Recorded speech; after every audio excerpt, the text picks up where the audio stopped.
False Miracles by Serotonin. Chapter 1. Cold, warm, cold, warm. This is what Sebastian Joan Nimba felt as her deep warm wounds bleed out through her light blue hospital gown and onto the cold cabin floor that she simply lay flat on. Bullet holes, deep cuts, the blood that the man-made group of cells Sebastian had given the name Miracle has left behind after bursting from her scalp, the red liquid tangling and clumping in her long black hair. All of that blood water falling down her body, pooling on the floor around her. Heavy breaths of her pain and tiredness left her body. How is she alive? The answer was inside her body. Miracle making sure all of Sebastian's wounds were plugged up just enough to keep her alive. Was it an act of cruelty or kindness? Sebastian didn't know. She could barely even think. Sebastian, eat. What? Miracle's voice rings in her head as she looks at the most likely expired canned food she had knocked off the shelf and onto the floor as she stumbled in, injured. Eat, you simple girl. You're malnourished, injured, can barely walk. You need nourishment so I can heal you further. Your body can't handle the full effect of my healing right now. Miracle demanded and advised her. Part of Sebastian wanted to die, to just let herself bleed out and stop feeling everything.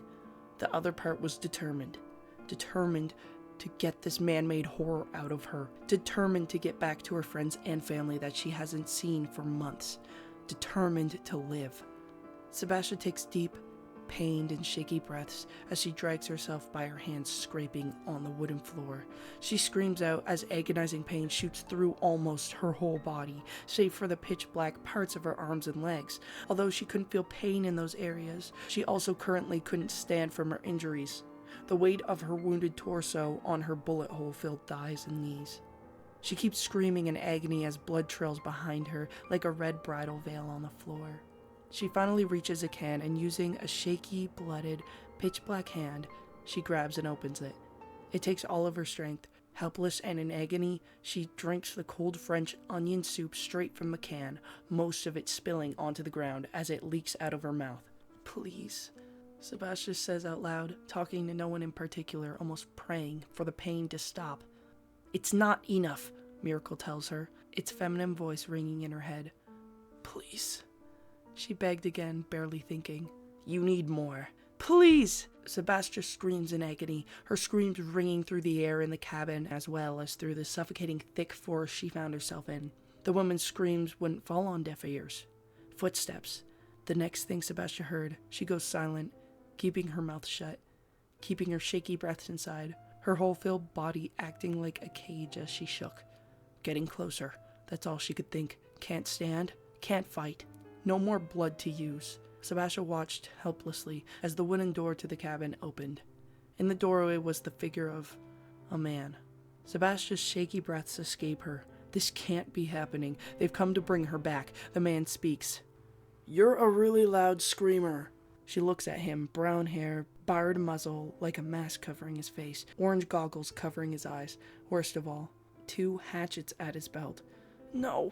Sebastian tangles her fingers in her blood-soaked, matted, jet-black hair as her eyes widen in confusion and pure fear. The man's eyes widen behind the orange lenses. What? No! Sebastian screams as she uses the last of her blood and strength to force the creature inside her, Miracle, to come bursting out of her head, spraying blood everywhere. Miracle's multiple tendril-like mouths tower over the man and Sebastian herself, Sebastian barely being able to hold them up in her weak state. 2 large tendril-like mouths plant into the floor of the cabin, lifting her broken, bloodied body like a puppet on strings. Teeth coming out of her cheeks, eyes going red. The man's widened eyes watch in shock and confusion, but not fear. Nothing was as scary as what he's already been through. Get away! Sebastian screams, swinging one of her tendril-like mouths at the man in front of her. He dodges quickly. Sebastian, you stupid girl. You'll die if you keep doing this. Miracle's voice screams in her head. The man speaks. Look, lady, stop attacking me. You're hurt, aren't you? You don't stand a chance against me. He wasn't wrong. Even with all these odd powers she has, she's falling apart. However, she won't give up so easy. Not when she's finally free. The man thinks to himself. She's weak, almost helpless. Don't know how she's still standing. He searches her for weaknesses. He finds ones pretty quickly. Distraction to one part of the body and attack the other open parts. Sorry, lady, but it's you or me. He runs at Sebastian with one of his hatchets, making her block his attack with the tendrils, leaving the rest of her exposed. He takes the hatchet and throws it into her shoulder. The blade is burrowed deep into her shoulder. Sebastian screams as it goes in, and screams even louder as she uses her weak and shaky hands to rip it out, blood gushing out and down her body, soaking into her hospital gown as she throws the hatchet to the side. Miracle retreats back into her body as well of all of Sebastian's monstrous features, such as sharp teeth and red eyes, dropping the already brutalized Sebastian to the ground. Stop this! He is going to kill you if you keep going! Miracle barks at her in her head, stretching itself even thinner to plug the gushing wounds Sebastian is plagued with. Sebastian, now on the forest floor, looks up at the man who looms over her. Her brown eyes are filled with sorrow, defeat, anger, hatred. So many emotions. However, after this man buries his hatchets in her head and mutilates her body and leaves her out there to rot, Sebastian imagines she won't be feeling anything at all. Gritting her teeth, digging her hands and fingernails into the soft forest mud, and squeezing her eyes shut, Sebastian waits for it. The feeling of cold, sharp metal splitting her head in two. She wants to cry, to beg, but she refuses to give him the satisfaction. Crying and begging didn't work with the last man, so she'll just take it. Maybe she can finally rest in peace. The feeling doesn't come. She opens her eyes. The man just watches her. He finally speaks. Usually when I see a bloodied up woman, I'm the one who causes it. Usually, she's a target I'm given. The man squats down to her level. Usually, they don't have giant mouth tendrils and attack me first. But you, full of bullet holes and losing gallons of blood, still fight back. You want to live real bad, huh? Sebastian stays silent, wanting to see where the man is going with this. She can hear him smirk behind that mask, like he thinks all this is a joke. It made her sick. It would be a shame to waste something as useful as you, despite your ugly looks. But I guess we don't need you for eye candy. What do you want? Sebastian cuts him off. I can give you shelter, maybe medicine and patching up those wounds, maybe a shower. She can still hear him smirking. Stop lying. If you want to kill me, do it here. Sebastian says as their sentence finishes with a wince caused by her wounds. If I wanted to kill you, you would have been in 6 different places, cut in 6 different ways. Stop. You're annoying me. You're only making this harder for yourself. I'll go back to the shelter myself, and you can stay here and bleed out, where the animals will find you. Oh, by the way, that cabin? He points to the cabin next to them. Ours. Stay out of it. Unless you want to run into someone who's less nice than me and will kill you with no shelter offer. Sebastian looks to the ground, considering his offer. She needs shelter and food, but her thoughts are cut off by Miracle. You will go with him. What? No way. He'll take me and do horrible things. I can't. You will. If this shelter offer is true, then it will be useful for your recovery and hiding out from them. Them? Him. Better the man in front of you than risking being caught. You will go.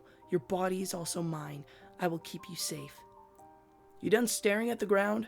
You got better ideas of what to do to help yourself? Come on, let's hear 'em. The man mocks her. Sebastian glares but stays silent. Exactly. I'll go, but if you try and... Good God, shut up! Like I said, I'm not gonna do anything to you. If I wanted to do something, it would have been done. You're horrible at fighting. You're weak and defenseless. Now would be the perfect time to kill you, but I didn't.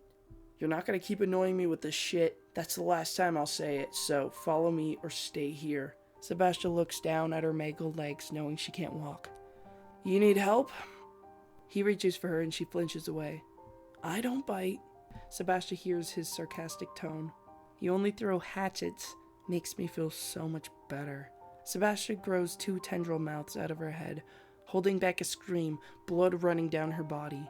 The tendril mouths plant themselves into the ground, picking her body up like a rag doll. The mouths move step by step on the ground, making Sebastian look like she was softly floating. The man stands up and leads the way. My name's Toby, by the way. You got a name, or are you too paranoid to tell me? Sebastian. Pretty name for an ugly thing. Sebastian stays quiet but doesn't appreciate that. She's just too weak to fight him about it. They both walk back to the promised shelter, Sebastian not letting her guard down for a second. Better him, Toby, than them. That's what Sebastian Joan Nimba told herself as she followed a man into the forest to take her to who knows where. Thank you so much for watching. I love this story, so I wanted to read it out loud here on my YouTube channel. And please check the description below for Serotonin's links to their socials and also my links to my socials where you can follow and maybe look at other stuff. I also apologize for any mispronunciations or mushing of words because I'm not that very good of a reader, and it was kind of actually difficult to read. Like, I kept having to reread things because I just can't read right. I can't read right. I can't speak right. I can't do either of them. So this was kind of a challenge. But anyways, I hope you enjoyed. Also, I hope you enjoyed the little voices I put on for the characters. I thought that would be kind of fun. It's not full on voice acting or anything, but I thought it'd be kind of cool. So anyways, now bye.